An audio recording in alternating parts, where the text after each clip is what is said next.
In 1909, a young engineer built a flying machine so unstable that every test ended in a crash, until one cold morning when he lifted off just 450 feet and made history. His name was John Moore Brabazon, and that short, shaky flight made him the first officially recognised Briton to fly a powered aircraft. The early 20th century was an age of restless invention. The Wright brothers had proven powered flight was possible only a few years earlier, but in Britain, aviation was still a curiosity for tinkerers. John, an engineer educated at Harrow and Trinity College, Cambridge, had always been drawn to machines. Before he ever touched an airplane, he had already raced cars at Brooklands and built engines in his spare time. To him, flight wasn't spectacle, it was the next mechanical problem to solve. John joined the Aero Club of Great Britain, a small group of enthusiasts meeting on the Isle of Sheppey. They operated from a rough stretch of sand known as Shellbeach. The wind was unpredictable, the ground uneven, and every machine seemed to break before it left the earth. He built his own airplane from wood, linen and wire, using a small French Voisin engine. Early flights ended with torn wings and bruised pride. But John kept modifying the design, reinforcing joints, changing wing angles, and rebalancing weight. On May 2nd, 1909, his persistence paid off. With members of the Aero Club watching, he started his engine, accelerated across the sand, and lifted clear of the ground for roughly 450 feet. A flight of just a few seconds, but long enough to mark the first officially recorded powered flight by a British pilot. The Royal Aero Club soon began issuing pilot certificates. John received Pilot Licence Number 1, a document that placed him at the start of British aviation history. It was a humble piece of paper, but it symbolised a revolution. Within months, the British Army's engineers began visiting Shellbeach to observe the new flying machines. What they saw was still primitive, but it convinced them that aircraft could one day support reconnaissance on the battlefield. John sensed that possibility immediately. He wasn't satisfied simply with flying. He wanted to know what flight could do. By 1911, John was experimenting with cameras mounted to the sides of his aircraft. He wanted to capture the view soldiers could never see from the ground. Each photograph was an experiment in positioning, vibration, and shutter timing. The images were blurry, but the concept was revolutionary. Photographs taken from the sky for military intelligence. His tests impressed early officers of the Royal Flying Corps, and soon John was invited to assist with aerial mapping trials. Using fragile biplanes and heavy glass plate cameras, he and his colleagues developed the first consistent methods for taking vertical photographs of terrain. These pictures would allow artillery units to see enemy trenches, supply lines, and obstacles with unprecedented clarity. At a time when aviation was considered a rich man's pastime, John was quietly proving that flight could serve a strategic purpose. Across Europe, military interest in aviation was accelerating. Germany had Zeppelin airships, France was developing dedicated reconnaissance squadrons, and Britain risked being left behind. John's early experiments at Shellbeach and later with the Royal Flying Corps helped bridge that gap. His belief that cameras, not bombs, should be an aircraft's first weapon reshaped how the army viewed the sky. When the First World War began in 1914, those principles became reality. Air reconnaissance quickly proved invaluable, and the same techniques John had pioneered were adopted by entire squadrons. But that transformation would come later. In 1909, standing beside his handmade plane, John was simply an engineer with grease-stained hands and a belief that machines could lift man above the battlefield. Unlike many inventors of his time, John was pragmatic. He wasn't a visionary philosopher like the Wrights or a showman like Blériot. He was a mechanic who understood torque, weight, and balance. His focus on practical engineering made him a quiet leader in the movement that would become the Royal Flying Corps. In later years, he would joke that his first flight was so short, I could have walked faster, but it was the start of everything that followed. A career that would take him from a windswept beach to the halls of government, overseeing the very aircraft that would defend Britain decades later. By the end of 1909, aviation in Britain had shifted from spectacle to science. Air races, test flights, and new manufacturers appeared across the country. The seed John had planted at Shellbeach had begun to grow. But for him, the real challenge was no longer how to fly. It was how to use flight, to see, to map, and eventually to protect. That question would follow him into the First World War, where his machines would become the eyes of an army. When war erupted in 1914, Britain's military aviation was still experimental. The newly formed Royal Flying Corps had fewer than 100 serviceable aircraft, and almost no doctrine for how to use them. Many generals still saw airplanes as little more than distractions from traditional cavalry reconnaissance. But men like John had already glimpsed what flight could offer, a view of the battlefield no human had ever seen before. John joined the Royal Flying Corps as an officer, bringing with him not just experience, but a clear purpose: to turn flight from spectacle into intelligence. He had already experimented with aerial cameras before the war, and now he set about refining those ideas under combat conditions. The challenges were immense. The cameras were large and fragile, and open cockpit aircraft shook violently in the wind. Pilots had to lean over the edge of their planes to change glass plates while flying at low altitudes, often under enemy fire. Despite these risks, the results were revolutionary. Within months, the first sets of aerial photographs began to reveal the full layout of German trench systems. For the first time, British commanders could plan artillery barrages based on accurate images rather than guesswork.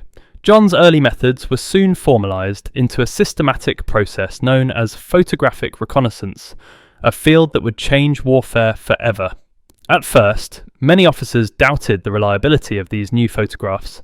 They preferred hand-drawn maps from scouts or field observers. But as the war dragged on, the evidence became impossible to ignore. Entire enemy positions were uncovered thanks to aerial imagery. Hidden gun emplacements, ammunition dumps, and supply roads could be tracked over time. The Royal Flying Corps began assigning specific squadrons to reconnaissance duty, and John helped standardise camera mounts and lens calibrations to improve consistency. The work was meticulous and dangerous. Aircraft were slow, unarmed, and constantly targeted by German ground fire. Pilots were forced to fly straight lines at fixed altitudes to get overlapping photographs for mapping, predictable flight paths that made them easy targets. Many of the men John trained never returned. Yet the data they collected proved indispensable for planning large-scale offensives, such as the Battle of the Somme in 1916. John's technical background made him an invaluable bridge between pilots and engineers. He worked with lens manufacturers, film developers, and mechanics to produce lighter cameras and faster shutters. One of his key innovations was the use of intervalometers, mechanical timers that allowed cameras to take pictures automatically at regular intervals, freeing the pilot from manually triggering each shot. This small improvement dramatically increased both safety and accuracy. By 1917, aerial reconnaissance had become one of the most important tools of the British Army. The once sceptical generals now demanded daily photo updates from the front. The Flying Corps developed techniques for stereoscopic mapping, pairing overlapping photos to create three-dimensional models of the terrain. Engineers could now calculate trench depth and elevation differences within a few feet. The war had moved into a new dimension, and John was one of the men who made that shift possible. He also understood the moral weight of what his work represented. His images weren't works of art or scientific curiosities, they were instruments of destruction. Each photo he developed meant that somewhere down the line, artillery shells would fall with greater precision. He often described his work as seeing for those who cannot, and while he believed in its necessity, he knew it brought with it a heavy price. As the Royal Flying Corps expanded, John began to focus more on organisation and training. He helped design instructional materials for reconnaissance pilots, emphasising observation discipline and proper documentation. The objective wasn't just to take photos, but to interpret them, to read the terrain like a language. The process turned pilots into analysts and cameras into extensions of military intelligence. By late 1917, the results were undeniable. British offensives were increasingly planned around photographic intelligence. Commanders could visualise enemy defences weeks before battle. The balance of power on the Western Front was slowly shifting, not through sheer numbers, but through information. John's vision of flight as the eye of the army had become reality. But the war was changing faster than anyone had anticipated. New technologies, improved anti-aircraft guns, faster fighter planes, and heavier artillery made reconnaissance flights even more dangerous. The life expectancy of a photo pilot on some fronts was measured in weeks. John's work, however, continued behind the scenes. He pushed for better coordination between air reconnaissance and ground forces, advocating for real-time communication between pilots and artillery units. His proposals led to early experiments with wireless radio in aircraft, allowing spotters to relay coordinates directly to gunners during combat. It was an extraordinary step forward, a fusion of air and ground warfare that would become standard practice in decades to come. By the end of the war in 1918, John's efforts had helped transform the airplane from a novelty into a decisive instrument of intelligence. What began as a simple curiosity on a beach in 1909 had evolved into a critical wartime discipline. Aerial photography had changed not just how battles were fought, but how they were understood. John had witnessed that transformation from the cockpit, from shaky prototypes to industrial squadrons, and though he rarely spoke about heroism, he had helped define the role of aviation in modern warfare. The war's end brought no peace of mind, only reflection. The same technology that revealed the enemy had also made destruction more precise. For John, the question that haunted him was no longer what can flight do, but what will humanity choose to do with it next? When the Second World War broke out in 1939, John was no longer the young mechanic testing wooden aircraft on the beaches of Kent. He was now a seasoned politician serving in the British Parliament, and one of the few men alive who had witnessed aviation evolve from flimsy biplanes to metal war machines. For 3 decades, he had been part of that transformation, and when Britain faced its darkest hour, Winston Churchill called on him to help save the nation's skies. John was appointed Minister of Aircraft Production in 1940, during the critical early months of the war. His task was monumental: to oversee the rapid expansion of British aircraft factories and ensure that fighter production could meet the Luftwaffe's relentless assault. The German Air Force was preparing for invasion, and Britain's survival depended on the number of planes that could take off each morning. Factories were scattered, underfunded, and struggling to keep up. Many had been converted from civilian production lines, car plants, textile mills and workshops that had never built an aircraft before. Shortages of aluminum, machine tools and skilled labour created daily crises. John had to manage not just numbers but morale. He approached the task as an engineer rather than a politician. He visited production sites, spoke directly to foremen, and pushed for practical changes instead of bureaucratic promises. He understood that delays on the factory floor meant lives lost in the sky. Under his leadership, output increased steadily, and within months Britain was producing more fighters than Germany, an achievement that would prove decisive in the Battle of Britain. Churchill valued John's blunt, results-driven attitude, but their relationship was not without tension. John was known for his dry humour and independent mind, traits that didn't always fit smoothly into the strict hierarchy of wartime government. Yet Churchill recognised his worth. He once remarked that John was a man who knew both the machine and the man who built it, a rare quality among ministers. Under John's supervision, production of the Spitfire and Hurricane reached record levels. He championed collaboration between engineers, pilots, and manufacturers, what he called the triangle of air power. Every component, from engine valves to cockpit glass, was part of a national effort that included thousands of workers across Britain, many of them women entering industrial labour for the first time. John often credited them as the Silent Air Force, the people whose hands built what pilots would fly. He also supported experimental projects that others considered risky. Among them were early jet prototypes and advanced radar systems. Having seen firsthand how innovation had turned the tide in World War I, John believed that victory again depended on the courage to invest in untested ideas. He backed scientists like R.V. Jones and engineers at Supermarine who were pushing the boundaries of flight, speed, and detection technology. Despite his success, his tenure was not without controversy. John's outspoken manner sometimes clashed with military officials and industrial magnates. He criticised inefficiency and refused to soften his words for political comfort. In private meetings, he often reminded his colleagues that Britain's survival was a matter of arithmetic, how many planes could be built, repaired, and returned to combat in time. By 1941, his department had achieved what many thought impossible. Fighter production had not only met demand, but exceeded it. The Royal Air Force was now stronger than ever, and Britain had weathered the storm of invasion. The factories John helped reorganise would go on to produce bombers, transports, and reconnaissance aircraft for the remainder of the war. But as the immediate crisis passed, politics began to shift. Churchill reorganised his cabinet, merging several ministries and redistributing responsibilities.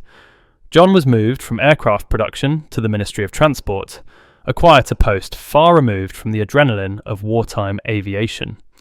Though he continued to serve faithfully, he knew his most important work was behind him.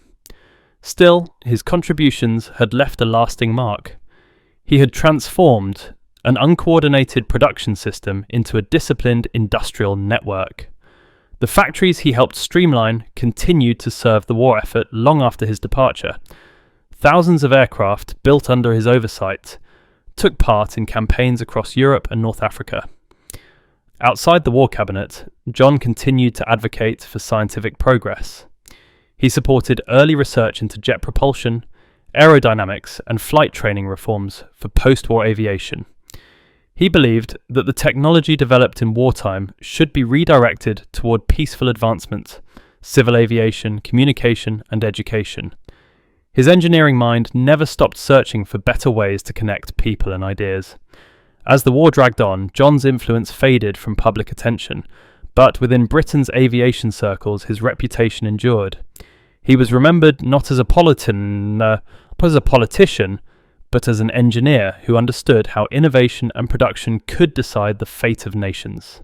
By the time victory was declared in 1945, Britain's air industry had become one of the strongest in the world.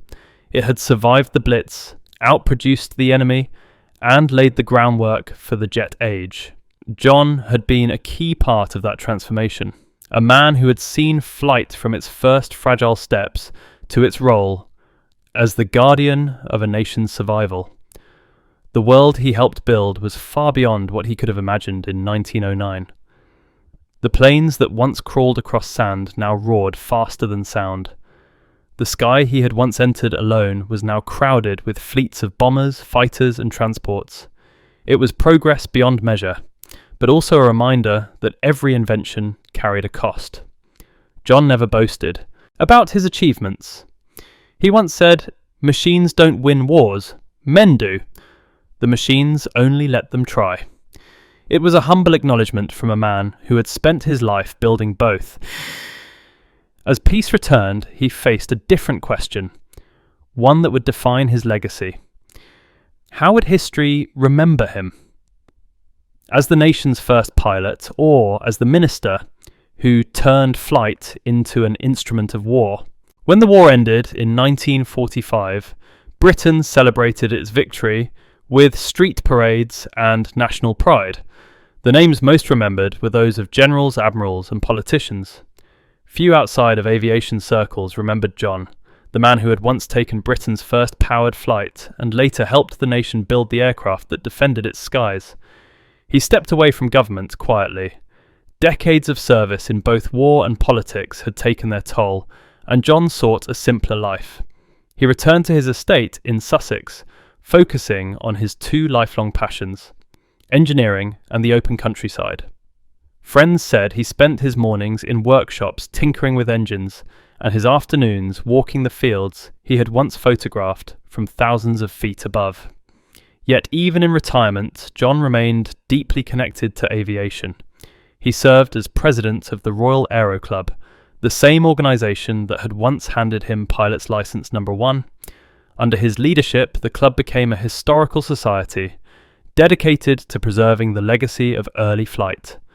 John pushed for the restoration of vintage aircraft, the creation of flight museums, and the documentation of the pioneers, who had risked everything to conquer the sky.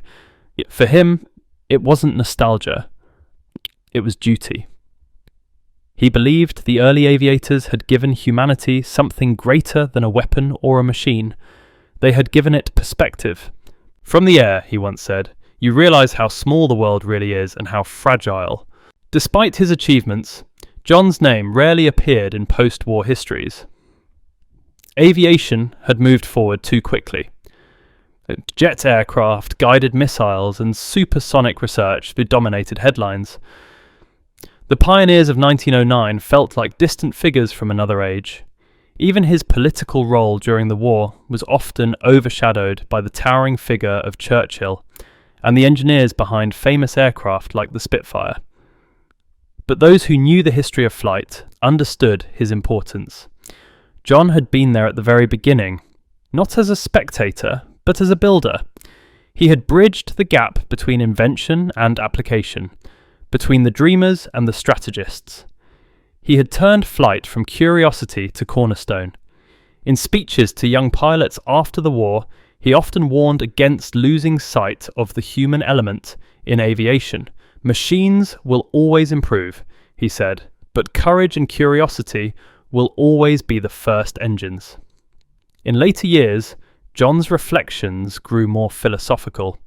He had seen aviation bring both progress and tragedy. He had witnessed it save lives through reconnaissance and destroy cities through bombardment. His own role in that evolution weighed heavily on him.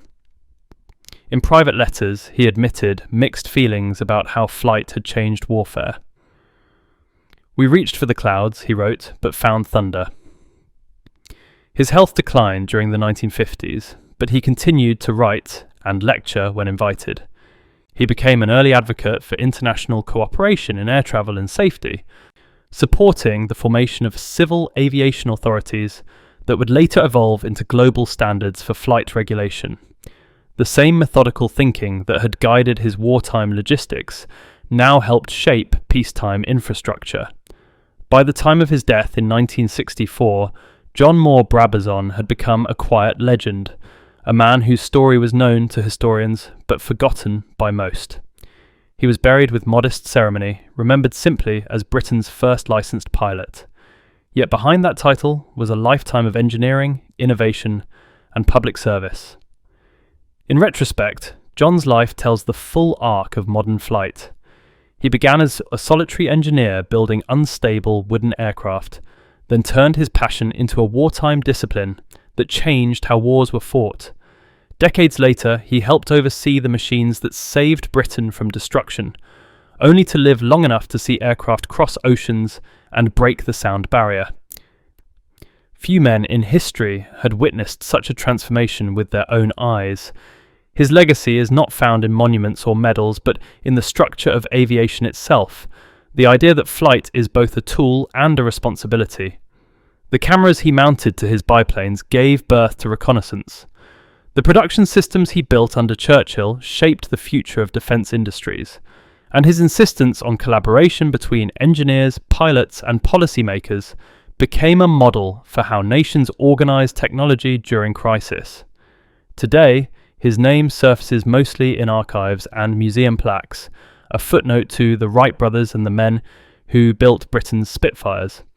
Yet without him, the bridge between those two worlds might never have existed. He turned the theory of flight into a national instrument, not through fame, but through function. John Moore Brabazon's story reminds us that history's greatest innovators are often not those who speak the loudest, but those who quietly build what others will depend upon. He was the first Briton to lift a machine into the sky, and he spent the rest of his life ensuring that others would never fall from it.